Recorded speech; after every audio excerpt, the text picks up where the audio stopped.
Firman Tuhan yang akan menjadi renungan bagi kita pada malam hari ini terambil dari Mazmur pasal 16 ayat 1 sampai 11. Kita akan bacakan secara bergantian. Miktam dari Daud. Jagalah aku ya Allah, sebab padamu aku berlindung.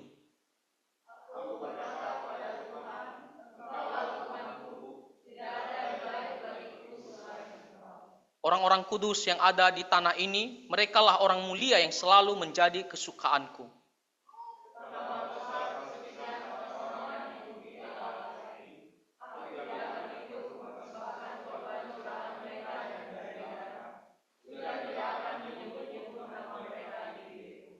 Ya Tuhan, Engkaulah bagian warisanku dan pialaku. Engkau sendirilah yang meneguhkan bagian yang diundikan kepadaku.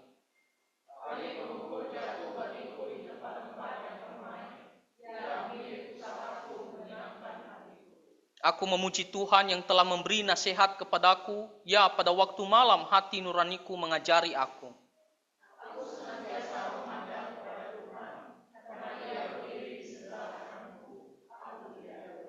Sebab itu hatiku bersukacita dan jiwaku bersorak-sorak, bahkan tubuhku akan diam dengan tentram.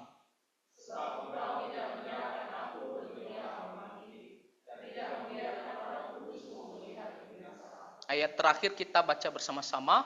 Engkau memberitahukan kepadaku jalan kehidupan, di hadapanmu ada sukacita berlimpah-limpah, di tangan kananmu ada nikmat senantiasa.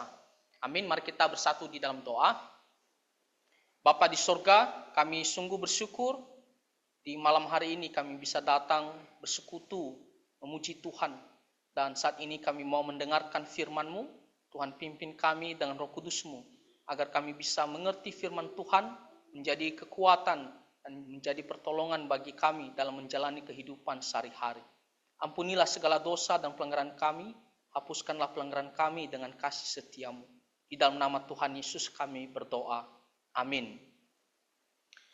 Saudara-saudara yang terkasih di dalam Tuhan Yesus Kristus, tema renungan firman Tuhan pada malam hari ini yaitu kebahagiaan orang yang saleh. Kebahagiaan orang yang saleh. Dan firman Tuhan ini ditulis oleh Raja Daud. Kita bisa melihat di ayat pertama, di situ dikatakan dari Daud. Kalau kita perhatikan Mazmur pasal 16 ini dibagi dalam dua bagian. Bagian pertama, yaitu ayat pertama sampai ayatnya yang ke-6, berbicara tentang seperti apakah kehidupan orang yang saleh. Sekali lagi, bagian pertama berbicara tentang seperti apakah kehidupan orang yang saleh.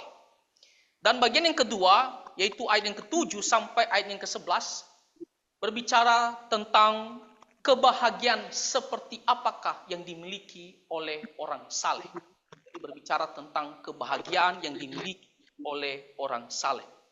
Mari kita perhatikan dulu bagian pertama yang berbicara tentang bagaimana kehidupan orang-orang saleh itu. Dan tentunya kita mau belajar, kita mau teladani. Yang pertama, kehidupan orang saleh itu yaitu selalu bersandar sepenuhnya kepada Tuhan. Bersandar sepenuhnya kepada Tuhan berarti berserah sepenuhnya kepada Tuhan. Bergantung sepenuhnya kepada Tuhan atau mempercayakan hidup ini sepenuhnya kepada Tuhan. Dari mana kita tahu? Kita lihat di ayat yang pertama, di situ Daud mengatakan, jagalah aku ya Allah, sebab padamu aku berlindung. Kita tahu Raja Daud, dia adalah seorang prajurit yang hebat dalam berperang. Dan tidak hanya prajurit, dia adalah seorang raja yang memiliki pasukan-pasukan yang hebat pada masanya. Tetapi Daud tidak pernah dia berlindung kepada orang lain, atau dia mengandalkan orang lain, atau dia mengandalkan dirinya sendiri. Dia hanya bersandar, berlindung sepenuhnya kepada Tuhan. Dan di sini dikatakan, jagalah aku ya Allah. Tuhanlah penjaganya. Hanya kepada Tuhan dia berserah. Dia percayakan hidupnya. tidak kepada pasukannya, tidak kepada dirinya sendiri, atau kepada hal apapun kecuali kepada Tuhan. Ini adalah ciri pertama kehidupan orang saleh itu. Dalam kehidupannya selalu bersandar sepenuhnya kepada Tuhan. Dia tidak merasa saya kan sudah hebat, saya punya kekuatan, maka saya bisa dengan apa yang saya miliki. Orang saleh, dia tidak akan memiliki sikap hidup seperti demikian. Dan tentunya kita harus belajar di dalam menjalani kehidupan sehari-hari. Apapun yang kita hadapi, apapun yang kita alami, terutama ketika kita dalam bahaya atau kekhawatiran, kita harus tahu kemana kita harus berlindung, kepada siapakah kita harus bersandar, yaitu hanya kepada Tuhan. Dan itulah yang dilakukan oleh Raja Daud sepanjang hidupnya. Dia berserah sepenuhnya kepada Tuhan. Inilah ciri pertama daripada kehidupan orang-orang saleh itu. Lalu ciri yang kedua yang dimiliki oleh kehidupan orang-orang saleh, yaitu di sini mereka tunduk dan berserah, dalam arti mereka menundukkan diri sepenuhnya kepada Tuhan. Kalau kita melihat di ayat yang kedua, di sini dikatakan, aku berkata kepada Tuhan, engkaulah Tuhanku. Di sini Daud mengatakan, aku berbicara kepada Tuhan, engkaulah Tuhanku. Apa arti Tuhan? Tuhan artinya dia yang berkuasa, dia yang memerintah, dia yang menguasai hidup kita. Jadi ketika kita mengatakan Tuhan Yesus adalah Tuhan saya, tidak hanya kita katakan saya percaya dia adalah juru selamat hidup saya, tapi sepenuhnya itu berarti kita berkomitmen menundukkan seluruh hidup kita ini di bawah perintah Tuhan Yesus Kristus. Makanya kita mengatakan dialah Tuhan saya, dialah yang memerintah, dialah yang menguasai seluruh hidup saya. Jadi bukan lagi saya yang berkuasa atas diri saya sendiri, bukan lagi saya memerintah atas diri saya sendiri, tapi Tuhan sepenuhnya dialah yang menguasai hidup saya. Nah, inilah yang dimiliki oleh orang-orang saleh.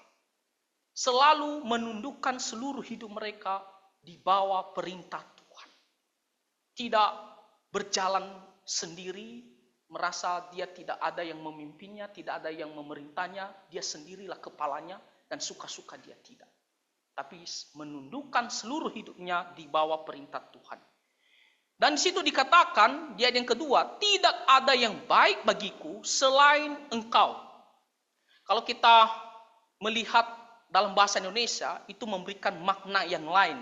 Seolah-olah bahwa Tuhan adalah yang terbaik dibandingkan dengan dari segala apa yang kita miliki.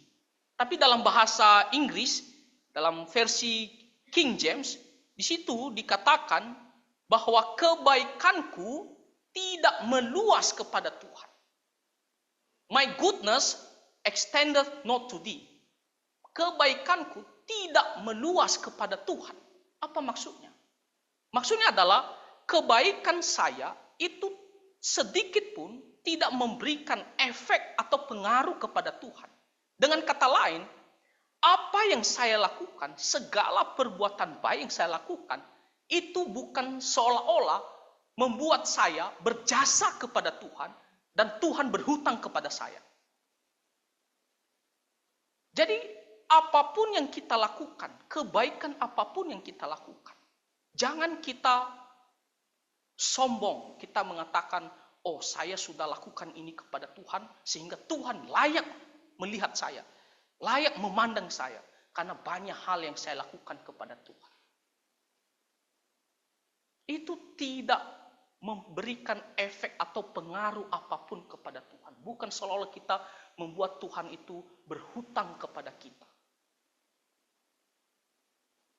Jadi kalau kita melakukan sesuatu kepada Tuhan, misalnya kita beribadah selalu kepada Tuhan. Ketika kita menghadap Tuhan, kita jangan memandang, oh selama ini kan saya orangnya rajin ibadah, terus sehingga Tuhan ini waktu saya menghadap ke hadapanmu, maka layaklah engkau memandang saya, melihat saya. Atau kita membantu orang lain, Oh, kita merasa saya sudah melakukan perbuatan-perbuatan ini kepada Tuhan. Bahkan kalau kita pun memakai harta kita untuk melayani, jangan juga kita merasa, saya sudah berkorban banyak untuk Tuhan, memberikan untuk Tuhan, sehingga Tuhan itu berhutang kepada saya. Tidak, saudara-saudara. Sedikit pun itu tidak berarti Tuhan itu berhutang kepada kita. Ada satu orang komedian yang pernah saya tonton. Saya tidak tahu apakah benar-benar dia alami atau mungkin hanya sebagai bahan komediannya. Dan dia bilang di gereja itu diberikan dia forum panggung untuk berkomedi di gereja. Dan dia bilang begini, saya kan punya perpuluhan besar karena dari penghasilan saya 10%. Dan suatu kali pendeta saya tegur saya karena kesalahan saya, karena sikap dia. Lalu saya bilang sama pendetanya, kembalikan perpuluhan. Seolah-olah ketika dia sudah berikan perpuluhan, maka Tuhan akan silent. Dia tidak akan tegur kesalahannya. Kenapa? Karena dia sudah kasih banyak perpuluhan kepada Tuhan. Saudara-saudara, segala sesuatu yang kita miliki adalah milik Tuhan. Segala sesuatu yang kita capai adalah milik Tuhan. Dan kalaupun kita lakukan sesuatu yang baik, bukan soal kita membuat Tuhan berhutang kepada kita. Jadi itu adalah salah satu ciri kedua dari kesalehan, sikap hidup orang-orang yang saleh. Yaitu selalu tunduk dan merendahkan diri sepenuhnya kepada Tuhan. Dia adalah Tuhan saya yang memerintah hidup saya, dan segala apa yang saya miliki, ya sesungguhnya bukan supaya Tuhan berhutang kepada saya. Tidak ada apa-apanya. Kita tidak menyombongkan diri kepada Tuhan. Nah, itu adalah ciri yang kedua.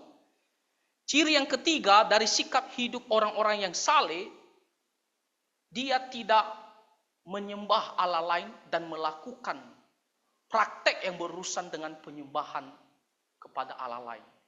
Di situ dikatakan di ayat yang keempat, bertambah besar kesedihan orang-orang yang mengikuti Allah lain. Aku tidak akan ikut mempersembahkan korban curahan mereka yang dari darah. Juga tidak akan menyebut-nyebut nama mereka di bibirku. Nah, di situ dikatakan besar kesedihan orang-orang yang mengikuti Allah lain. Kenapa? Karena itu adalah Allah-Allah palsu. Tidak ada gunanya, tidak ada faedahnya. Dan yang mereka terima hanyalah penghukuman daripada Tuhan. Dan di situ dikatakan, aku sendiri tidak akan ikut mempersembahkan korban curahan mereka yang dari darah. Nah, biasanya orang-orang kafir, orang-orang yang menyembah berhala pada zaman itu, ya salah satu praktek mereka dalam penyembahan, mereka persembahkan korban dan darahnya mereka cicipi, mereka minum. Tetapi Daud di sini mengatakan, aku tidak akan ikut-ikut melakukan hal itu. Seolah-olah dia percaya, dia dukung, dia setuju. Dan di sini dikatakan juga tidak akan menyebut-nyebut nama mereka di bibirku. Jangankan mau ikut apa yang mereka lakukan, menyebut saja ya, di mulutku itu adalah sesuatu yang najis, tidak layak di hadapan Tuhan. Saya tidak akan pergi menceritakan ya apa yang mereka lakukan seolah-olah ya membantu mereka menjadi viral, menjadi meluas supaya orang-orang bisa ikut. Tidak akan. Karena itu adalah sesuatu yang salah. Tidak akan pernah dia sentuh. Ada orang-orang yang Kristen, mengaku sebagai Kristen, tetapi masih juga pergi ikut-ikut menyembah berhala. Kita tidak boleh. Ketika kita menjadi orang Kristen, maka segala ya bentuk penyembahan kepada ilah lain, apapun itu, kita tidak boleh ikut campur. Kita harus jauhi diri. Karena itu adalah sesuatu yang tidak benar di hadapan Tuhan. Makanya di sini Daud mengatakan, aku tidak akan ikut, bahkan juga tidak akan menyebut-nyebut nama mereka di bibirku. Nah, itu adalah yang ketiga. Yang keempat, kalau kita melihat di ayat yang ketiga tadi, di situ dikatakan orang-orang kudus yang ada di tanah ini, merekalah orang mulia yang selalu menjadi kesukaanku.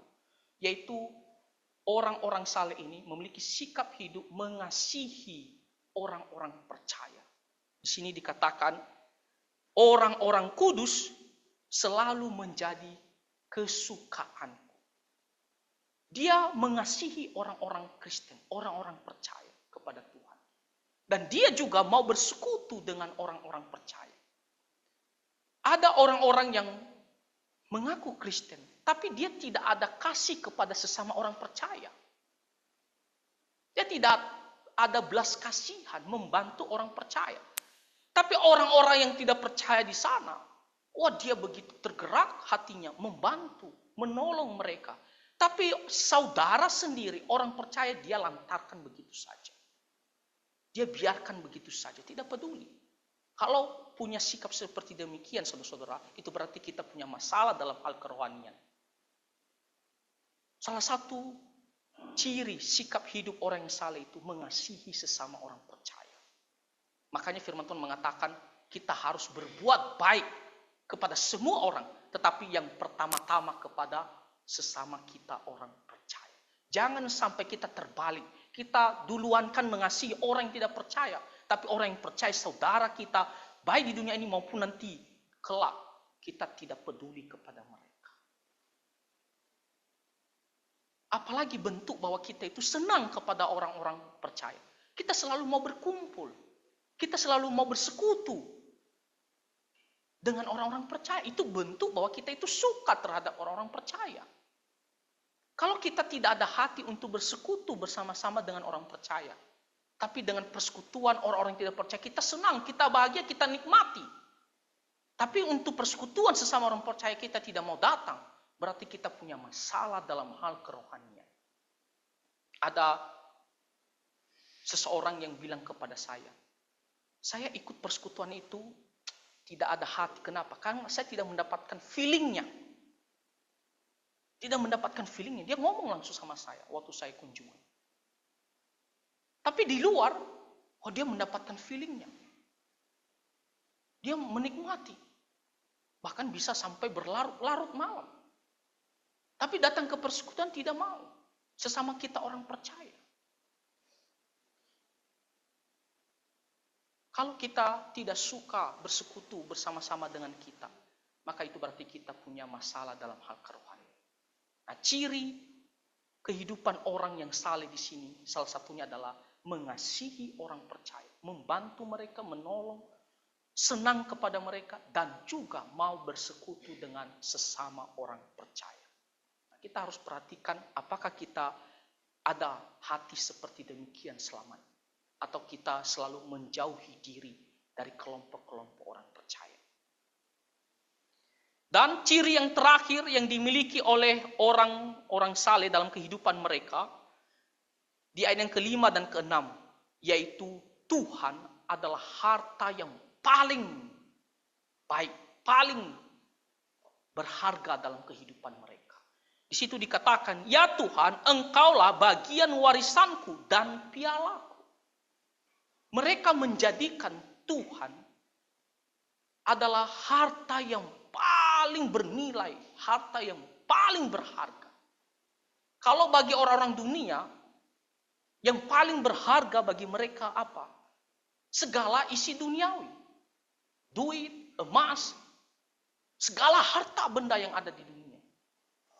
Tapi bagi orang yang saleh, bagi dia Tuhanlah harta yang paling berharga, yang paling bernilai. Digambarkan di sini seperti warisan, milik pusaka.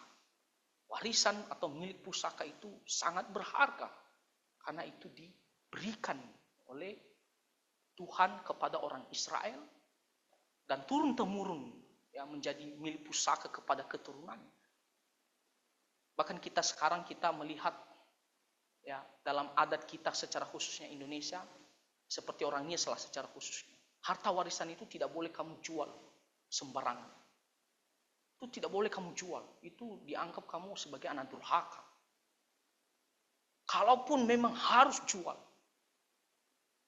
orang Nias itu sampaikan, kamu harus utamakan dari keluarga kamu sendiri yang harus beli. Harta warisan itu tidak boleh pindah ke tangan orang lain. Kalau bisa dari keluarga sendiri. Setidaknya masih dalam keluarga. Jadi harta warisan itu sangat berharga. Banyak orang yang sampai bunuh-bunuhan hanya gara-gara harta warisan.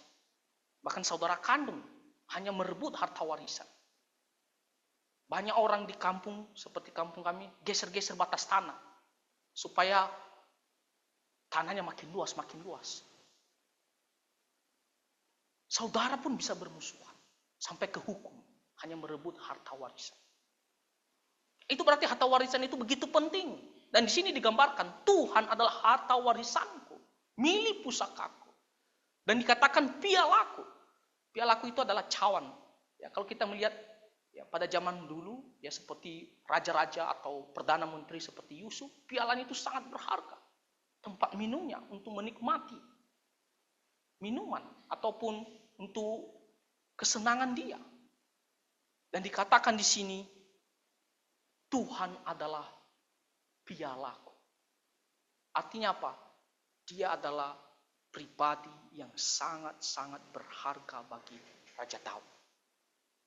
Nah, ini adalah sikap hidup yang dimiliki oleh orang-orang yang saleh. Tidak memandang seluruh dunia ini adalah segala-galanya, tapi Tuhanlah segala-galanya. Di sini dikatakan, engkau sendirilah yang meneguhkan bagian yang diundikan kepadaku. Jadi Daud mengatakan, Tuhan sendirilah yang memberikan harta ini. Ya, milik pusakanya ini. Tuhan yang datang kepadanya menjadi harta yang paling berharga bagi dia.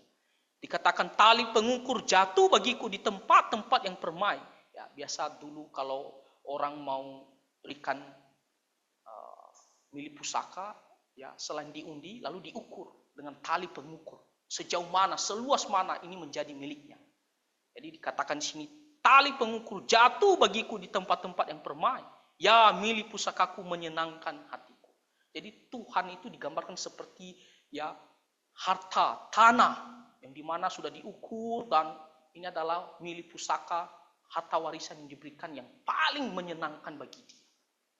Jadi sekali lagi mau menekankan, Tuhan adalah paling berharga bagi kehidupan Raja Daud. Inilah sikap hidup salah satunya yang dimiliki oleh orang-orang saleh. Saudara-saudara, mari kita koreksi diri kita.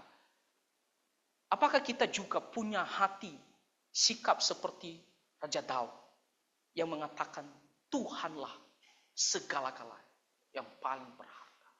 Sehingga kalau harta pun hilang, saya tidak akan sampai ya stres atau ada orang sampai bunuh diri. Kenapa? Karena harta kita yang paling berharga itu adalah Tuhan. Maka kita pun tidak akan sampai ya memperbudak hidup kita hanya untuk duniawi ini saja. Kenapa? Karena harta yang paling berharga bagi kita itu adalah Tuhan sendiri. Nah, jadi saudara-saudara, bagian pertama adalah ciri sikap hidup orang-orang yang saleh. Seperti apa di sini dikatakan? Mereka adalah orang-orang yang bersandar sepenuhnya kepada Tuhan. Mereka adalah orang-orang yang tunduk dan merendahkan diri kepada Tuhan. Mereka adalah orang-orang yang mengasihi orang-orang percaya. Mereka adalah orang-orang yang menjauhkan Allah lain dan segala bentuk praktek penyembahan kepadanya. Dan mereka adalah orang-orang yang menjadikan Tuhan paling berharga ataupun segala-galanya. Setelah kita tahu bagaimana sikap hidup mereka orang saleh ini, barulah kita sampai kepada tema kita pada malam hari ini. Kebahagiaan orang saleh itu seperti apa? Dan kita tentunya mau juga memiliki kebahagiaan ini. Apa saja kebahagiaan yang dimiliki oleh orang-orang saleh ini? Pertama, Tuhan menjadi penasehat, pengajar bagi mereka. Di situ dikatakan di ayat yang ke-7, aku memuji Tuhan yang telah memberi nasihat kepadaku. Ya, pada waktu malam hati nuraniku mengajari aku. Tuhanlah yang menjadi pengajar, penasehat bagi mereka. Ini adalah kebahagiaan orang saleh. Kenapa? Karena manusia cenderung mengikuti hawa nafsu kita. Kalau kita mengandalkan hati pikiran kita sebagai penasehat kita, pengajar kita, apa yang terjadi? Kita akan sering melakukan dosa. natur kita ini sudah dicemari oleh dosa. Hati pikiran kita ini sudah dicemari oleh dosa. Sehingga kita tidak akan pernah mengambil keputusan yang tepat. Kita akan selalu cenderung untuk memuaskan hawa nafsu kita. Walaupun seolah-olah apa yang kita lakukan itu adalah hal yang baik, tapi itu hanyalah sebuah bungkusan saja. Sesungguhnya di dalamnya ada niat hanya untuk memuaskan hawa nafsu kita. Makanya kita tidak bisa menjadikan diri kita sebagai penasihat kita sendiri, pengajar bagi kita sendiri dalam menjalani kehidupan sehari-hari, dalam mengambil keputusan-keputusan. Karena kita cenderung salah. Kita harus akui itu. Tapi orang-orang yang saleh memiliki sebuah sukacita. Kenapa? Mereka punya pengajar, penasehat yang benar, tidak akan pernah salah. Itu Tuhan sendiri. Melalui firman Tuhan dan juga perkataan Roh Kudus, Tuhan pakai hati nurani untuk memberitahu kepada kita apa yang harus kita lakukan dalam setiap keputusan kita. Di sini dikatakan, pada waktu malam hati nuraniku mengajari aku. Melalui hukum-hukum Tuhan, Raja Daud melihatnya. Dan dengan pertolongan Roh Kudus, Tuhan mengajar dia apa yang dia harus lakukan. Bahkan ketika dia pun jatuh ke dalam dosa, Tuhan mengajar dia untuk bertobat, untuk tinggalkan dosa. Makanya Raja Daud Tuhan sebut sebagai hambaku yang benar, hambaku yang baik. Itu adalah kebahagiaan daripada Raja Daud. Orang-orang saleh. Kita tidak usah khawatir apa yang kita hadapi. Keputusan-keputusan apa yang akan kita hadapi. Karena Tuhanlah pengajar kita. Tuhanlah penasehat kita. Pada zaman dulu, seorang raja ketika mengambil keputusan, dia akan meminta nasihat dari penasehat. Seperti Raja Daud, dia punya penasihat dulu adalah Ahitofel. Jadi dalam setiap kebijakannya, dalam peperangan atau dalam apapun strategi, dia akan meminta nasihat. Dan dianggap nasihatnya ini adalah benar. Tapi bagaimanapun ini adalah manusia. Tapi Tuhan selalu benar. Nah, ini adalah kebahagiaan orang saleh. Yang kedua, yang menjadi kebahagiaan orang saleh, di sini dikatakan, aku senantiasa memandang kepada Tuhan karena ia berdiri di sebelah kananku. Aku tidak goyah. Poin yang kedua yang menjadi kebahagiaan orang saleh adalah Tuhan selalu beserta dengan mereka. Tuhan beserta dengan mereka. Di sini dikatakan berdiri di sebelah kananku. Artinya Tuhan selalu bersama dengan kita. Ketika menghadapi sesuatu, Tuhan akan memegang kita. Tuhan akan berjalan bersama dengan kita sehingga kita tidak akan takut. Di sini dikatakan aku tidak goyah. Kalaupun ada masalah bahaya yang menghantam dia, dia tidak akan sampai jatuh. Kenapa? Karena Tuhan selalu di samping dia. Tuhan yang akan memegang dia. Tuhan yang akan selalu menopang dia, menolong dia. Dia tidak akan sampai jatuh. Itu bagaikan anak kecil. Saya punya anak kecil ya, Elsus. Kalau jalan di tempat licin, dia tidak berani sendiri. Dia minta untuk papanya temani dan pegang dia. Baru dia jalan. Kan dia merasa kalau sudah ada papa saya yang pegang tangan saya, dia merasa aman. Kalaupun saya terpeleset, ada papa saya yang langsung pegang saya. Nah, itu digambarkan seperti itulah Tuhan. Itu adalah sebuah kebahagiaan orang saleh. Kita tidak akan takut bahaya atau apapun. Dan kita melihat Raja Daud. Dalam kehidupannya banyak sekali masalah yang dia hadapi. Pengkhianatan yang dia hadapi. Ancaman pembunuhan. Tapi apakah Raja Daud pada akhirnya dia jatuh? Jawabannya tidak. Kita melihat cerita akhir Raja Daud. Dia mati ujung. dia mati dengan tentram. Kenapa? Karena Tuhan yang selalu bersama dengan dia, yang menyertai dia. Nah saudara-saudara, kalau Tuhan menyertai kita juga seperti Raja Daud, bukankah itu memberikan kita sebuah sukacita, kebahagiaan? Ya, kita tidak usah tanggung sendiri. Kita tidak usah khawatir, kalau saya jatuh, bagaimana keadaan saya? Tidak usah. Tuhan bersama dengan kita. Ini adalah kebahagiaan yang kedua yang dimiliki oleh orang-orang saleh. Kebahagiaan yang ketiga, di sini dikatakan yang ke-9, sebab itu hatiku bersuka cita dan jiwaku bersorak-sorak, bahkan tubuhku akan diam dengan tentram.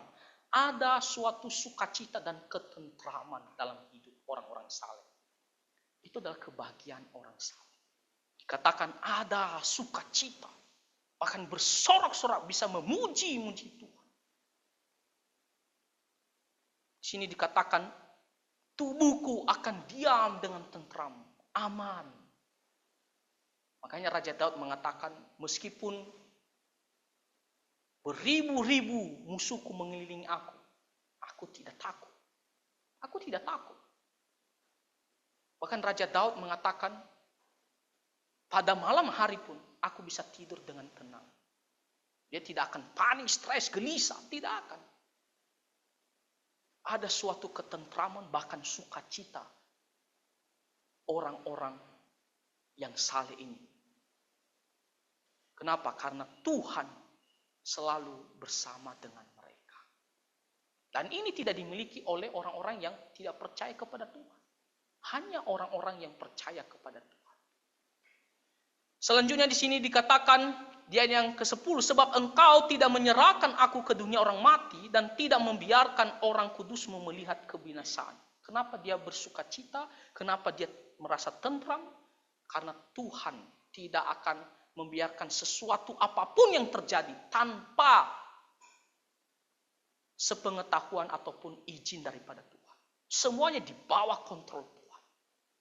Tak ada sesuatu yang bisa membahayakan Raja Daud ataupun menyakiti dia, kalau Tuhan tidak izinkan, itu tidak akan terjadi. Benar-benar Tuhan kontrol dia. Tuhan jaga dia. Tuhan kendalikan semua. Dan itu memberikan kenyamanan, bahkan sukacita bagi Raja Daud. Dan itulah yang dimiliki oleh orang-orang saleh. Kenapa kita ada sukacita sekarang? Kenapa kita ada suatu kedamaian? Karena kita memiliki Tuhan Yesus. Apapun yang terjadi, kita tahu kemana kita pergi. Nyawa kita ini kemana kita pergi. Kita tidak takut karena ada Tuhan Yesus. Apapun yang terjadi sama kita, ada suatu kedamaian. Ada satu kali saya dengar dari perkataan Pak Pendeta. Pak Pendeta bilang, ketika dia seringkali kalau dia naik pesawat, Pak Pendeta bilang, rohku kuserahkan kepadamu. Karena tidak ada yang tahu apa yang terjadi di pesawat. Jadi Pak Pendeta merasa tenang. Apapun yang terjadi, rohku kuserahkan kepadamu Tuhan Yesus. Tenang. Ada suatu kedamaian. Ya, inilah sukacita yang dimiliki oleh orang-orang yang saleh. Dan yang terakhir yang menjadi kebahagiaan orang saleh yaitu ayat yang ke-11. Di situ dikatakan, engkau memberitahukan kepadaku jalan kehidupan. Di hadapanmu ada sukacita berlimpah-limpah, di tangan kananmu ada nikmat senantiasa. Ada kehidupan kekal yang memberikan kita sukacita yang berlimpah-limpah. Orang-orang yang saleh, saya percaya mereka tidak hanya masuk surga, tapi di hadapan Tuhan. Karena mereka benar-benar hidup untuk Tuhan. Mereka mendapatkan sukacita yang berlimpah-limpah daripada Tuhan. Karena mereka hidup sungguh-sungguh untuk Tuhan. Itulah kebahagiaan orang saleh. Walaupun belum kita rasakan, karena kita masih hidup di dunia ini. Tapi itu sudah menjadi suatu kebahagiaan bagi kita.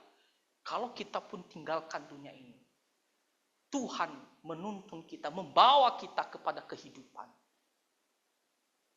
ke surga, Dan di situ dikatakan di hadapan Tuhan, bersama dengan Tuhan, ada sukacita berlimpah-limpah dan senantiasa tidak akan pernah berhenti selama-lamanya bersama dengan Tuhan Yesus Kristus.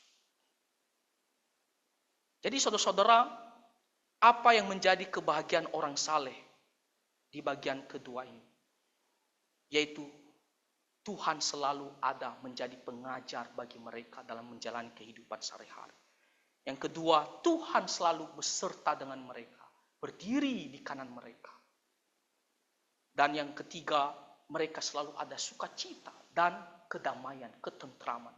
Dan yang terakhir, mereka memperoleh kehidupan yang kekal, yang dimana di sana nantinya akan ada sukacita yang berlimpah-limpah dan tiada akhir. Bagaimana supaya kita bisa memiliki kebahagiaan orang saleh ini? Nah, kuncinya adalah kita juga harus memiliki sikap hidup seperti orang saleh. Kita harus benar-benar mau tunduk kepada Tuhan. Kita harus benar-benar bersandar kepada Tuhan. Kita harus benar-benar mengasihi orang percaya, menjauhkan Allah lain dan segala praktik penyembahan kepada orang lain, dan menjadikan Tuhan segala-galanya yang paling penting dalam kehidupan kita sehari-hari. Kalau Raja Daud bisa memiliki hal ini, kita juga pun bisa memiliki. Kebahagiaan ini juga kita bisa dapatkan. Asalkan kita mau juga hidup seperti Raja Daud. Nah, kiranya kita bisa periksa diri kita dan kita belajar dari firman Tuhan ini, dan kita berdoa kiranya Tuhan menolong kita dalam menjalani hidup kita sehari-hari, agar bisa semakin hari semakin berkenan di hadapan Tuhan. Tuhan Yesus memberkati kita semua. Mari kita bersatu di dalam doa. Bapa Surgawi, kami sangat bersyukur untuk firman Tuhan yang memberitahukan kepada kami kebahagiaan orang-orang saleh. Ajarlah kami agar kami bisa hidup sesuai dengan kehendak-Mu, sehingga kami juga bisa mendapatkan kebahagiaan seperti hamba-Mu Raja Daud. Tuhan, tolonglah kami dalam menjalani kehidupan sehari-hari, agar lebih mau patuh, mau hidup sesuai dengan kehendak Tuhan. Dengarkanlah doa kami ya Tuhan, di dalam nama Tuhan Yesus kami berdoa. Amin.